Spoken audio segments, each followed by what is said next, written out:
આ પૈસા તો બોલો આજ રામના જન્મમાં બોલવું હોય, કૃષ્ણના જન્મમાં જેને બોલવું હોય તો યથાશક્તિ 100 રૂપિયા મારે 5 નામ જોઈએ છે. રાજા મફાભાઈ ભગવાન એને ગળામાં સરસ થાય, પેલું મશીન આવે ને થોડા બોલતા થઈ જાય વ્યવસ્થિત રીતે, અને કઈ ચિંતા નથી. આ તો આપણું એક વિધિ છે. રાજા રામ રામ રામ, સીતા રામ રામ રામ.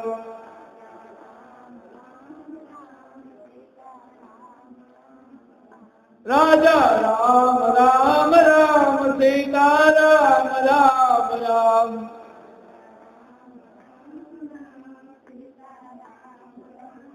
નાણું મળશે પણ ટાણું નહીં મળે. આવો સમય મળ્યો છે તો જે દાન કરજો હોય પ્રેમથી કરજો. આમ તો હું ગામમાં કોઈ જગ્યાએ કદી પણ હું માગવા નીકળ્યો નથી, નીકળીશ પણ નહીં. પણ ભગવાનની કથામાં મારું એક વચન છે કે જ્યાં જઉં છું ત્યારે ભગવાનની કથામાંથી દાળ રોટલા હું કાઢું. રાજા રામ રામ રામ, સીતા રામ રામ રામ.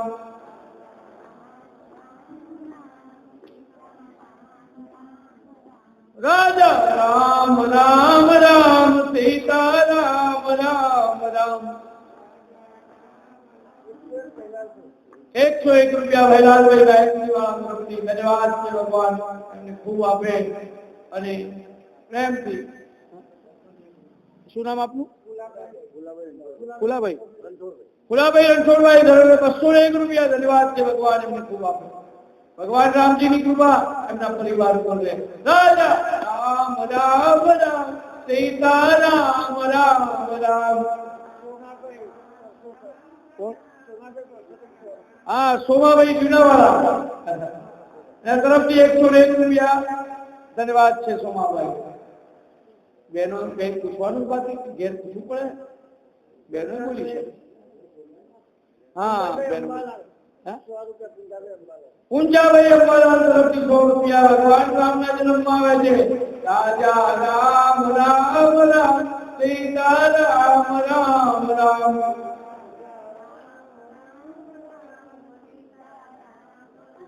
ભગવાન નો હાલો ગાવાનો. કોણ કોણ હાલો ગાશે હે તો રામા.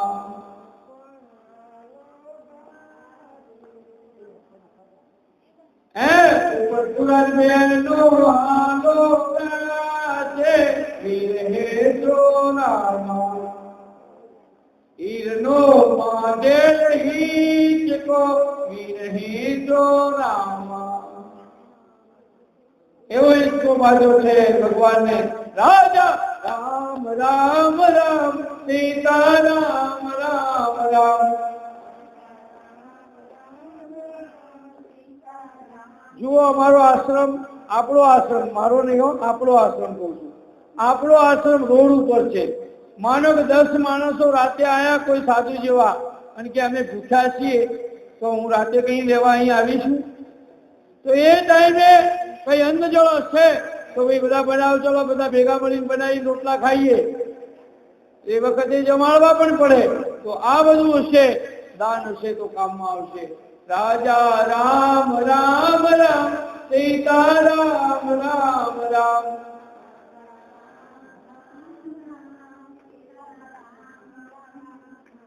મરું પણ માગું થી અપને તરકે કાજ, પણ પરમાર્થને કારણે મને માગતો ન આવેલા. જલારામ બાપાએ લોટ ભેગો કર્યો, અનાજ ભેગું કર્યું, જગતને જમાડ્યું, તમારા જેવો આપ્યું જમાડ્યું. તો આવા કાર્યો સારા કાર્ય થઈ ગયા છે. બહેનો નાના ચિંતાને કાલ આપવાના.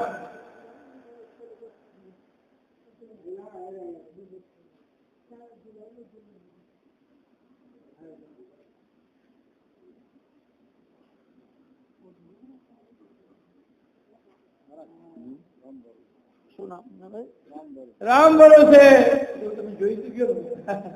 રામ ભરોસે 100 રૂપિયા આવે છે ભગવાન રામના જન્મમાં.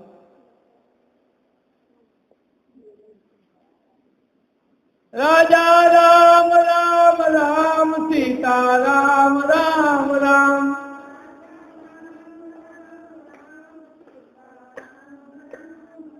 રાજા રામ રામ રામ, સીતા રામ રામ રામ.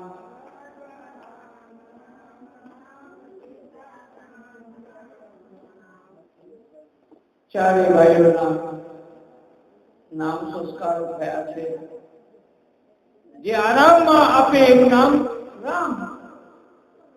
લક્ષ્મણને ઉદાર કયો છે, જેનામાં ઉદારતા હોય, શેષનો અવતાર છે એવા લક્ષ્મણ છે. બીજા ત્રીજો પુત્ર શત્રુઘ્ન, શત્રુઓને હણનારો, જેનું નામ લેવાથી શત્રુઓનો નાશ થાય, એનું નામ શત્રુઘ્ન.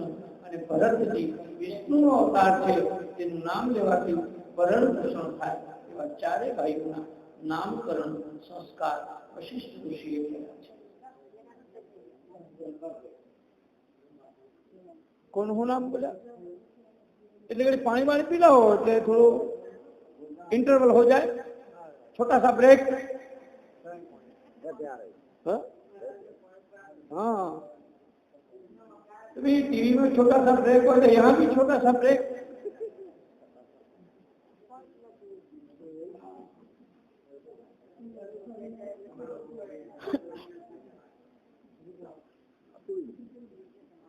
तो હવે ચાલુ કર્યું, પહેલા 6 કલાકો પીતો નહીં. આ પોપટપુરાનું પાણી સારું લાગ્યું એ કહો. અહીંયા આવ્યા પછી એક દાડો માથું નથી દુખ્યું, એ તો સારું કહેવાય. હકીકત કહું છું, એક દાડો માથું નથી દુખ્યું મને. એ રામની કૃપા. કઈ માથું નામ બોલી જાઉં છું. ઘનશ્યામભાઈ વેચરભાઈ પટેલ, કૌંસમાં વિભાબેન. પછી મફતભાઈ પુંજાભાઈ ના 101, ભાઈલાલભાઈ રામાભાઈ ના 101, સોમાભાઈ પરસોત્તમદાસજી ના 101, 201 રૂપિયા ફુલાભાઈ રણછોડભાઈ તરફથી.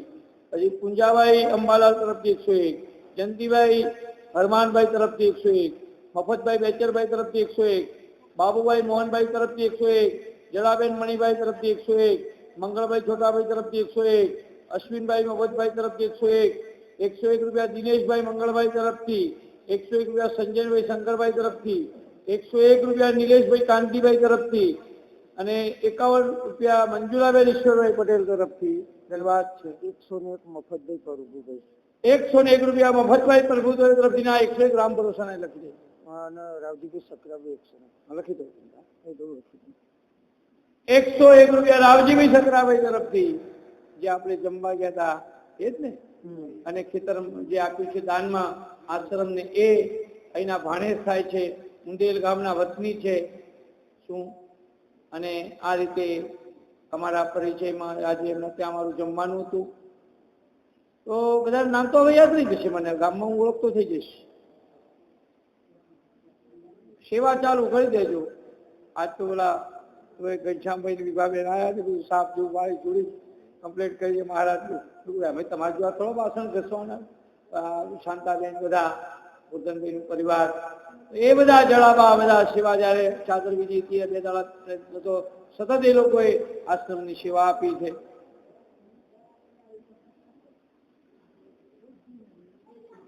તનથી સેવા થાય, મનથી થાય, ધનથી થાય, હૃદયથી થાય, આત્માથી થાય.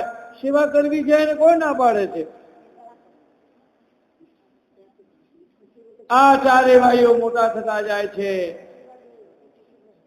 અને પછી વિશ્વામિત્રના યજ્ઞનું રક્ષણ. કોઈ સંતના યજ્ઞનું રક્ષણ કરવું હોય તો રામ, લક્ષ્મણ, ભરત ને શત્રુઘ્ન જેવા પુત્ર જોઈએ. અહલ્યાનો ઉદ્ધાર કરે છે. પછી તો એ ચારે ભાઈઓ પરણે છે એક જ મંડવે. ચારે ભાઈઓ પેલી ચારે બહેનો ત્યાંથી સમૂહ લગ્ન ચાલુ થઈ ગયા. આ સમૂહ લગ્ન રામના વખતથી આવ્યા છે. એ વખતે સમૂહ લગ્ન થયા હતા, કોઈ આજના નવાઈના નથી થતા. એક જ માળવે બધું થયું હતું.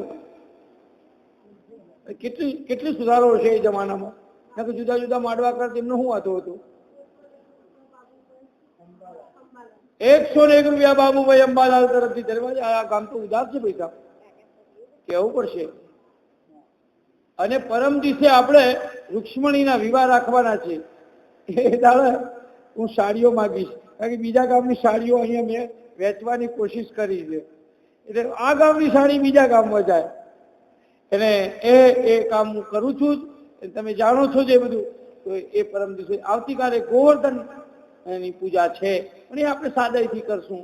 આપણે હવે બહુ ફંડફાળો એ બસ એક અમે ધારીએ તો કેટલાય પ્રસંગ કાઢી દઈએ, પણ ના, અમારો હેતુ જ રામકૃષ્ણ વિવાહ અને રામકૃષ્ણનો જન્મ અને રૂક્ષ્મણીના વિવાહ, આ બે પ્રસંગો જ આપણે ઉજવીએ, જેથી કરીને કથાને પણ ન્યાય આપી શકીએ છીએ. તો ચારે ભાઈઓ પરણ્યા છે, અને પરણ્યા પછી પણ દુઃખનો વારો પણ એક એવો આવે છે કે કઈ કઈને બે વરદાન યાદ આવે છે, અને એ બે વરદાન માગે છે. અને રાજા દશરથને વરદાન આપવા પડે છે, ને રામને વનવાસ મળે છે. ભરત ગાદી સ્વીકારવા તૈયાર નથી, એમ કરીને વનવાસ પૂરો કરે છે. સીતાજીનું હરણ થાય છે. આ બધી કથા જે છે ને, છેલ્લે પછી અનેક કસોટી પછી રાજ્યાભિષેક થાય છે ને, રાજ્યાભિષેક થયા પછી પણ સતી સીતાજીનો ધોબીના મેણાથી જે ત્યાગ થાય છે. સતી સીતાજી રથમાં બેઠા, લક્ષ્મણ હાથ નારો, ઋષિ મુનિના આશ્રમે જાતા, આવ્યો છે ગંગા કિનારો. રે લક્ષ્મણ વાંક નથી કઈ મારો, એ લક્ષ્મણ વાંક નથી કઈ મારો. એ ઋષિ મુનિના આશ્રમે જાતા, ઋષિ મુનિના આશ્રમે જાતા, આવ્યો છે ગંગા કિનારો. રે લક્ષ્મણ વાંક નથી કઈ મારો. સતીજી સીતાજી રડતા રડતા બોલે છે, હે લક્ષ્મણ, કયા ગુનાએથી મને રામ તજી દે છે અને મને રથમાં બેસાડીને ક્યાં લઈ જાવ છો? અયોધ્યા નગરીમાં નરનારી લડતા, ધોબી બોલ્યો છે દુતારો. રામે સીતાને પાછા રાખ્યા, રામે સીતાને પાછા રાખ્યા, હું નથી રાખવા વાળો. રે લક્ષ્મણ વાંક નથી કઈ મારો. કહે લક્ષ્મણ સુણો માતાજી, ખેલ કરમનો ન્યારો. રે લક્ષ્મણ વાંક નથી કઈ મારો. સીતાજી એ સમયે ગર્ભવતી છે, અને એ વખતે રામે એમનો ત્યાગ કર્યો છે. ત્યારે રડતા રડતા બોલે છે, રડતા રડતા બોલ્યા માતાજી, આવ્યો નથી સુખ દાડો. રે લક્ષ્મણ વાંક નથી કઈ મારો. ગર્ભમાં રહીને કોણ સાચવશે, ગર્ભમાં રહીને કોણ સાચવશે, એકલડીને ઉગારો. એ લક્ષ્મણ વાંક નથી કઈ મારો. એ લક્ષ્મણ વાંક નથી કઈ મારો. કાગ કહે તમે ધીરજ રાખો, કાગ કહે તમે ધીરજ રાખો, રામ થશે રખવાળો. એ લક્ષ્મણ વાંક નથી કઈ મારો. એ લક્ષ્મણ વાંક નથી કઈ મારો. સીતાજીનો ત્યાગ થાય છે ત્યારે સીતાજીની જે વિયોગની દશા છે બહુ કરુણ છે. કહે લક્ષ્મણ સુણ માતાજી, રામ થશે રખવાળો. રે લક્ષ્મણ વાંક નથી કઈ. આવો રામાયણ બહુ વિશાળ ગ્રંથ છે, અદ્ભુત ગ્રંથ છે, પણ અહીં આપણે એનું દર્શન કરવાનો પ્રયત્ન કર્યો છે. મહત્વના પ્રસંગો લઈ અને એનો સારાંશ આપવાનો પ્રયત્ન કર્યો છે. હવે ચાલો આપણે એવી નગરીમાંથી મથુરા નગરી. યાદવોની રાજધાની મથુરા હતી, અને ઉગ્રસેન રાજા રાજ કરતો હતો. તેની રાજકુમારી દેવકી સાથે વસુદેવના લગ્ન થયા. વસુદેવ ને દેવકી રથમાં બેસી પોતાને ઘરે જવા તૈયાર થયા, ત્યારે દેવકીનો ભાઈ કંસ તેને સારું લગાડવા રથ હાંકવા બેઠો. રથ જતો હતો ત્યારે માર્ગમાં આકાશવાણી સંભળાઈ. કંસને સંબોધી આકાશવાણી કહ્યું, હે મૂર્ખ, જેને તું રથમાં લઈ જાય છે તેનો 8મો ગર્ભ તને મારશે. દેવકીના પુત્રથી પોતાનો ભય છે તેવું સાંભળતા કંસે વિચાર્યું કે દેવકીને જ મારી નાખું એટલે પછી તેના આઠમા ગર્ભની વિગત ના રહે. તે તલવાર ખેંચીને દેવકીને મારવા તૈયાર થયો એટલે વસુદેવ તેને શાંત પાડતા કહેવા લાગ્યા, કંસ, તમે ભોજવંશની કીર્તિ વધારનાર સુરવીર છો. સ્ત્રી જાતિ છે અને એમાં તમારી બેન છે, એને મારવાથી તમને પાપ લાગશે. કંસ સમજી ગયો છે અને એને મારી નથી, પણ સમજાયા છતાં સમજો નહીં. એટલે વસુદેવે વિચાર કર્યો કે આ યમરાજ જેવા કંસને મારા પુત્રો આપીને પણ દેવકીને બચાવો. વિધાતાની ગતિ જાણવી મુશ્કેલ છે. કોઈ વખતે આવેલું મૃત્યુ અટકી જાય અને કોઈ વખત અટકેલું મૃત્યુ આવી ચડે. આમ વિચાર કરી વસુદેવે કંસને કહ્યું કે રાજપુત્ર, તમને આકાશવાણી કહ્યું છે કે તેનો અર્થ એટલો કે તમને આ દેવકીથી ભય નથી, તમને તો તેના પુત્રની ભય છે. માટે દેવકીને મારશો નહીં, એના પુત્રો હું આપી દઈશ. આ વાત કંસને ગળે ઉતરી ગઈ અને દેવકીનો નાશ કરતો અટક્યો. વસુદેવ દેવકીને લઈને ઘેર ગયા. જ્યારે તેમને પહેલો પુત્ર પ્રાપ્ત થયો ત્યારે સત્ય પ્રતિજ્ઞાને વળગી રહેનાર વસુદેવે તે પુત્ર કંસને આપ્યો. વસુદેવની સત્યનિષ્ઠા જોઈ કંસ પ્રસન્ન થયો અને કહ્યું કે આ પહેલા પુત્રથી મને ભય નથી, માટે પાછો લઈ જાઓ. આઠમો મારવાનો છે ને, મારો નાશ કરવાનો આઠમો આવવાનો છે, એને પાછો લઈ જાઓ, કઈ વાંધો નહીં. નારદજીને વિચાર થયો કે જો આવું થશે તો કંસ મારશે નહીં. એટલે નારદજી એ બધી બાજી રચી અને દેવોનું કાર્ય કેવી રીતે થશે જો આમ કંસ મરશે નહીં તો. એટલે કંસને ઉશ્કેરવા નારદજી તેને પાસે ગયા. નારાયણ નારાયણ નારાયણ કરતા કંસની પાસે ગયા. કંસે તેમનું સ્વાગત કર્યું. એટલે નારદજી કહેવા લાગ્યા કે હે રાજા, તારું હિત શામાં છે તું સમજતો નથી, તેથી તને ચેતવવા આવ્યો છે. નારદજી અમે શું કે ઘરધણી કે જાગતો રહેજે ને ચોરને કે ચોરી કરજે, એ કામ નારદજી. કેટલાના મંડાયા ભંગાયા તોડાયા, એ કામ નારદજી. પણ નારદજી તોડતા આવડતું હતું, જોડતા આવડતું હતું. પણ આજના નારદજીને એ કામ આવડતું કામ નારદજી હોય તો કે છે નારદજી કહેવાય, રાજા તારું હિસ્સામાં છે તું જાણતો નથી. અને કે છે કે તને ચેતવવા આવ્યો છું. વ્રજમાં નંદ વગેરે જે ગોવાળિયા છે અને તેમની પત્નીઓ છે તે બધા દેવ અને દેવીઓ છે. વળી વસુદેવ અને તેના સંબંધી મિત્રો એ બધા પણ દેવો છે અને છુપી રીતે આવે છે. માટે તારે તેમની વાતમાં ભરોસો રાખવો નહીં. દેવકીનો આઠમો પુત્ર પહેલેથી ગણાય અને છેલ્લેથી પણ ગણાય. ગણતરી ક્યાંથી કરવી? તે બાળકને પાછો આપ્યો તે ભૂલ કરી છે. નારદજીની વાત સાંભળીને કંસે નિર્ણય કર્યો કે દેવકીના બધા પુત્રોનો નાશ કરવો. તેથી તેણે પાછા આપેલા પુત્રને મંગાવી મારી નાખ્યો. વસુદેવને દેવકીને કારાગૃહમાં પૂરી દીધા અને જેમ જેમ દેવકીને પુત્રો થતા ગયા તેમ તેમ તેમને મારવા લાગ્યો. વિચાર કરો કે એ જમાનામાં પેલા આશીર્વાદ આપવામાં આવતા હતા. આપણે ત્યાં સારું કામ કરીએ એટલે બ્રાહ્મણ પૂજા કરાવે, પછી શું કે અષ્ટપુત્રા ભવઃ, 8 પુત્રો તમારા થાય. હવે આશીર્વાદમાં ફેરફાર કરવા પડશે. હું તો એમ કહું છું દ્વિપુત્રી ભવઃ, 2 દીકરીઓ થાવ. જો બધા દીકરીઓ નહીં રાખે તો આપણા છોકરાને જાન લઈને ક્યાં જઈશું? બેટી બચાવો, સરકાર કહે છે કે બેટી બચાવો. છતાંય 8મો ગર્ભ કયો મારશે શું ખબર પડે? એક એકને મારવા માંડ્યો કંસ. કંસે પિતા ઉગ્રસેને પણ કેદ કર્યા અને પોતે સુરસેન દેશનું રાજ ભોગવવા લાગ્યો. કંસ મગધ રાજા જરાસંઘની પુત્રીને પરણ્યો હતો. એટલે બળવાન બનીને તેણે અનેક અસુરોને આશ્રય આપ્યો. યાદવોનો તે દુશ્મન બન્યો. એ પ્રકારે તેમનો નાશ કરવા લાગ્યો. દુઃખી થયેલા યાદવો અન્ય દેશોમાં જવા ચાલ્યા ગયા અને મથુરામાં જે યાદવો બાકી રહ્યા હતા તે કંસની સેવા કરવા લાગ્યા. આપણા શાસ્ત્રોમાં દુર્યોધન, કંસ અને ધૃતરાષ્ટ્ર, દુર્યોધન બધા ના હોય તો શાસ્ત્રો ચાલે નહીં. રામાયણમાંથી તમે સીતાને કાઢી લો અને રાવણને કાઢી લો તો શું રે? મહાભારતમાંથી દ્રૌપદીને કાઢી લો અને ધૃતરાષ્ટ્રને કાઢી લો, દુર્યોધનને કાઢી લો તો શું રે? ભાગવતમાંથી કંસને કાઢી લો તો શું રે? કઈ ના રે. દેવકીના એક પછી એમ 6 પુત્રોને કંસે મારી નાખ્યા.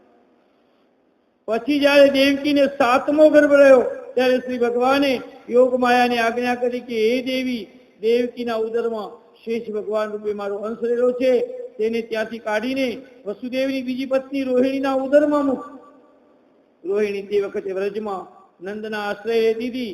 યોગ માયાએ શ્રી ભગવાનની આજ્ઞા મુજબ કર્યું. પછી દેવકીએ સર્વને આનંદ આપનાર શ્રી ભગવાનને પોતાના મનથી ધારણ કર્યા. તે સમયે દેવકી કંસના કારાગૃહમાં કેદ હતા. તેમનું તેજ વધતું જોઈને કંસને મનમાં શંકા થઈ કે નક્કી આના ઉદરમાં શત્રુ વિષ્ણુનો પ્રવેશ થયો છે. તે વિચાર કરવા લાગ્યો કે હવે શું કરવું? દેવકીને મારી નાખું તો મને અપયશ અને નરક પ્રાપ્ત થાય. એમ વિચારી બાળકના જન્મની રાહ જોવા માંડી અને ચોકી ફેરો સખ્ત કર્યો. કંસને ત્યારથી ઉઠતા બેસતા સુતા જમતા હરતા પડતા વિષ્ણુના જ વિચારો આવવા લાગ્યા. તે વિષ્ણુનું સતત ચિંતન કરવા લાગ્યો એટલે તેને આખું જગત વિષ્ણુમય લાગવા લાગ્યું. આ જ વાત રામાયણમાં છે. રામાયણમાં જ્યારે રાવણ સીતાજીને ઉપાડી જતો હતો એટલે હમણાં રામ આવશે, હમણાં રામ આવશે, હમણાં રામ આવશે એમ હજારો વાર રામનું નામ બોલ્યો. એટલે રાવણની નાભીમાં રામ નામ આવી ગયું. 10 માથો છેદી નાખ્યો, 20 ભુજા છેદી નાખ્યો, કોઈ મળતો નતો રાવણ. 31મું બાણ જયારે એની નાભીમાં માર્યું, રામ નામ નીકળી ગયું અંદરથી, ત્યારે મળ્યું. એમ કંસને પણ વિષ્ણુમય જગત દેખાવા માંગ્યું. હમણાં કૃષ્ણ આવશે, હમણાં કૃષ્ણ આવશે એમ. દેવોએ પણ જાણ્યું કે શ્રી હરિએ અવતાર ધારણ કરવા માટે દેવકીના ઉદરમાં પ્રવેશ કર્યો છે. બ્રહ્મા, શંકર, નારદ મુનિઓને સર્વ દેવો મળીને શ્રી હરિની સ્તુતા કરવા લાગ્યા છે. કારાગારમાં આવી પહોંચ્યા છે. આ સ્તુતિને ગર્ભ સ્તુતિ કહેવામાં આવી છે. સત્યવ્રતમ સત્યપરમ સત્યમ સત્તસ્ય યોનિ નિહિતમ ચ સત્યે સત્તસ્ય સત્યમૃત્યમ સત્યનેત્ર સત્યાત્મકમ તમ શરણં પ્રપન્ના. હે ભગવાન, આપ સત્ય સ્વરૂપ છો, આપ સત્ય સંકલ્પ વાળા છો. આપને પામવાનું શ્રેષ્ઠ સાધન સત્ય છે. સત્ય શપથ રામાયણ પણ લખ્યું છે. સત્ય શપથ કરુણા નિધાન. સત્ય એ સત્યમ શિવમ સુંદરમ. સત્યમ એટલે રામ, શિવમ એટલે શિવજી, સુંદરમ એટલે હનુમાનજી સુંદરકાંડના. સત્યમ શિવમ સુંદરમ. આ સંસાર આદિ વૃક્ષ છે, મૂળ વગરનું. આ તો કાયા જાળવું છે, એને પડતો નહીં લાગે વાર. તો એવા ભગવાનની સ્તુતિ કરવા ગર્ભ સ્તુતિ થઈ છે. અને ભગવાનના પ્રાગટ્યનો સમય આવે છે. દેવો પ્રાર્થના કરે છે, હે ઈશ્વર, આપ જન્મ રહી છો છતાં જન્મ લો છો. હે પરમેશ્વર, આપે મત્સ્ય, કૂર્મ, અશ્વ, ઋષિ, વરા, હંસ જેવા રૂપો ધારણ કર્યા છે અને ક્ષત્રિય, બ્રાહ્મણ તથા દેવ જાતિનો પણ અવતાર ધારણ કર્યા છે. વિશ્વામિત્ર ક્ષત્રિય હતા અને એમાંથી બ્રહ્મ ઋષિ બન્યા તો ભગવાન બ્રાહ્મણના ઘેર. પરશુરામ ક્ષત્રિય બન્યા તો પણ ભગવાન બીજે જન્મ. તો કહેવાનો અર્થ એ છે કે ભગવાન જન્મ પોતાની રીતે લે છે, ભગવાન અવતાર ધારણ કરીને આવે છે. શા માટે? એક વાત ઉપરથી નીચે આવે છે તો ઉપર જે જગ્યા ખાલી પડી, ઉપરથી આવે નીચે અવતાર લઈ, તો એ જગ્યા પર કોણ જશે? હરિના ભક્તો, પ્રભુના ભક્તો, હરિના પાર્ષદો એ ઉપર જશે. આપણો જન્મદિવસ ઉજવાય, સંતોની પુણ્યતિથિ ઉજવાય. આપણા નાદાનજી 30મી જાન્યુઆરી પુણ્યતિથિ આવશે અને ભગવાનને હું પ્રાર્થના કરું છું કે અમારા હસ્તક એની પુણ્યતિથિ ઉજવાય. આવા પૈસા જો ભેગા કરું, એમાં કંઈક આવું કાર્ય હું કરી શકું, એ ભગવાન સામે प्रार्थना करो। मेरे वतन के लोगों जरा याद करो कुर्बानी, ये संतनी कुर्बानी ने याद करो, ये गांधी जी की गोलियों ने याद करो, ये नाथानंद जी की गोलियों ने याद करो।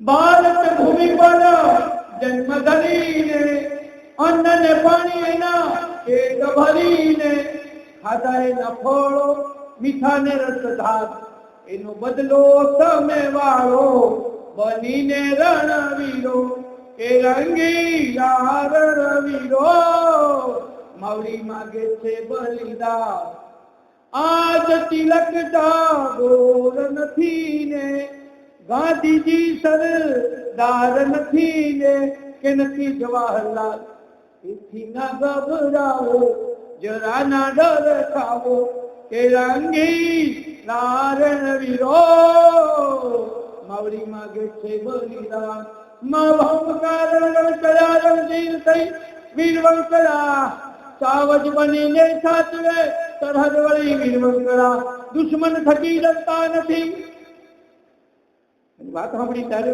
આ ગાવું પડે છે બે પાથમાં ગાલ્યા તમારા ને પણ ગાંઠે નહીં એવો સંત ખપી ગયો માં ભૌમકાર કળા રણજીર થઈ વીરવંકરા સાવજ બનીને સાચવે સરહદ વળી વીરવંકરા દુશ્મન થકી ડરતા નથી મનતા વળી મેદાનમાં પાયું નથી નિજમાં વળી એ ભય પણ પરિપાનમાં બંદૂક તો કોટાઈ કોટાઈ કાયર તણી કબજે કરી તોડ્યા વિમાનો જેટ જબરાવ્યો મુની વાદે કરી સુદાને નિંદ્રાસનીને મોરચે મંડી રહ્યા દાનવ સમાનિત દુશ્મનોને દંડ દઈ દંડી રહ્યા બંકાતરા ડંકા વાગ્યા પોપટપુરા તળા મેદાનમાં મત ઘેરલા મરદો પાયું નથી નિજમાં વળીએ એ ભાઈ પણ ઉપર પાનમાં પાયું નથી નિજમાં વળીએ ભાઈ પણ ઉપર પાનમાં હાલો રામના કૃષ્ણના જન્મના પ્રસંગમાં એવા મહાપુરુષોને યાદ કરીએ સજ્જનો આઝાદી પછી આપણે સરદાર પટેલ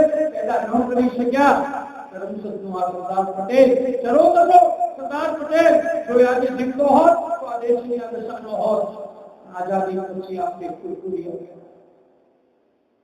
આઝાદી પછી ને કે આજે સરદાર પટેલ હોત આ દેશની કાયા પલટ થઈ ગઈ આજે આ દેશની આપણે ગૌરવ લેવા જેવું ચરોતર નતો છે આ ભૂમિમાં સરદાર વલ્લભભાઈ પટેલ કોઈને કાઢ્યો નહીં એવો લોખંડી પુરુષ એક પટેલનો દીકરો અમારા મહેસાણા જિલ્લામાં એક લડવામાં પટેલ થઈ ગયો ત્રિભુવન પટેલ એ જમાનામાં બાજુનો ગામ દરબારનું ગામ દોડા દાડા ગાય બેસો બળદો ચોરાય કોઈ પોલીસ ખાતું કઈ કરી ન શકે અને એ ત્રિભુવન પટેલે એમ કીધું હતું કે મારા રાઈ જેવા ટુકડા ભલે થાય પણ ચોરોની ચોરી હું રાતે પણ નહીં થવા દઉં દાડા તો શું પણ રાતે કોઈ નહીં કરી શકે અને એ ત્રિભુવન પટેલનું મર્ડર થઈ ગયું પણ ચોરીઓ બંધ થઈ ગઈ ચોરોની ચોરીઓ થતી આજે મહેસાણા જિલ્લામાં બંધ થઈ ગઈ એ લણવા ગામમાં એનો પાળીઓ એનું પૂતળું મુકાયેલું છે ત્રિભુવન પટેલ અને એ ગામમાં આજે લોકો સુધરી ગયા આજે મોટા મોટી પોસ્ટો પર ડોક્ટરો વકીલો એન્જિનિયરો એ ગામમાં થઈ ગયા પટેલોની કુરબાની છે કઈ પટેલોની નગરી છે બિલકુલ પટેલોનું ગામ છે આ તો ગૌરવની સાથે આજે હું ભગવાનને પ્રાર્થના કરું કે આ ગામમાં મહાન કાર્યો દેશભક્તિના ધર્મભક્તિના અને એક સમાજમાં કંઈક સારી રાજનીતિ આવે એવી પ્રાર્થના કરું છું આ બાજુ ભગવાનના પ્રગટનો સમય થયો છે અને દેવો ગર્ભની સ્તુતિ કરવા લાગ્યા છે આમ તો પ્રશ્ન 12 વાગે થાય પણ આપણે તો એ કથા દરમિયાન કરવાનું આ સવારની કથા હોય તો આપણે હાજર કરવાનું હોય 5 વાગે 6 વાગે તો આપણે આ પ્રશ્ન રાતે કરીએ છીએ એટલે કૃષ્ણ ભગવાન કંસ આ કૃષ્ણ કાળો કેમ છે એક તો કાળી રાતે જન્મ્યો કંસનો કાળ બનીને આવ્યો તો એટલા માટે કાળો છે ગોરા દાદાજીને યશ અપાવવા માટે કાળો છે દ્રૌપદીનો ચોટલો કાળો હતો માટે જમનાનું જળ કાળું છે માટે કાળો છે અને ભક્તનું કાળજું પણ કાળું છે માટે પછી દેવોએ માતા દેવકીજીને કહ્યું કે હે માતા પરમાત્મા શ્રી અમારું કલ્યાણ